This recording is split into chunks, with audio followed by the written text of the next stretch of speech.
fait, j'ai commencé à faire de la BD, j'étais tout enfant, et à 9-10 ans, j'étais enfermé chez moi avec mes feutres, mes crayons de couleur et compagnie. Et finalement, de ce fait, j'ai été orienté dans des écoles de dessin pour finir, brièvement, aux Beaux-Arts d'Angoulême, où j'ai intégré la section BD. Et aux Beaux-Arts, avec la présence du salon d'Angoulême, j'ai pu rencontrer des éditeurs. Et parmi ces éditeurs, j'ai rencontré un petit label qui s'appelle Le Cycliste, avec qui j'ai pris mon premier livre, donc 24 pages en noir et blanc, qui s'appelle La Meute. Donc voilà mon tout premier livre en tant que professionnel, on va dire, sur mon propre scénario en plus.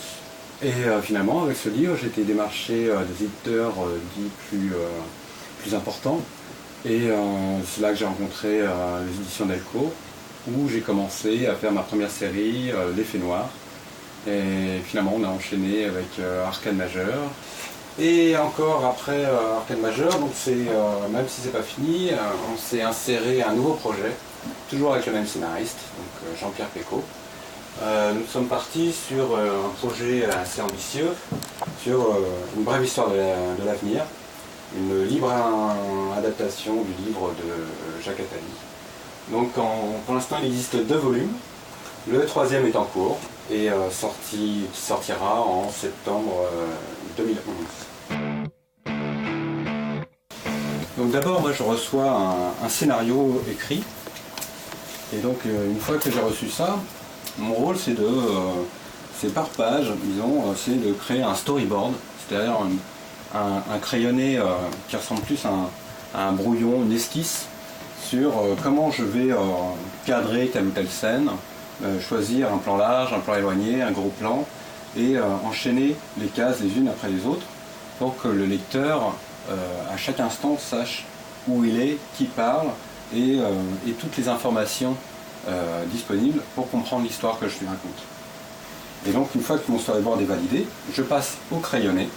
Donc là je précise mon dessin, je l'affine, je dessine l'expression du personnage, les détails, les vêtements, le décor, tout ça assez précisément.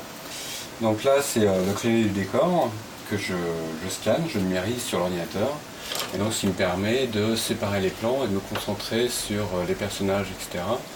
Et en fait, tu vois, là, j'ai le perso principal qui est là, le deuxième perso qui est là, et après, j'ai tout l'avant-plan qui est là, qui est fait séparément, et tout l'arrière-plan qui est là. Ce qui me permet, en fait, quand je dessine, de me concentrer sur le décor, le machin, le truc, le personnage, sans m'embêter avec la taille du personnage, etc. Et après, ça, je recompose, en fait, sur l'ordi. Voilà. Donc, qu'est-ce que c'est que ça ? Ça, c'est la page originale, c'est la page définitive. C'est-à-dire que l'ancrage est terminé, j'ai plus qu'à envoyer la page à mon éditeur.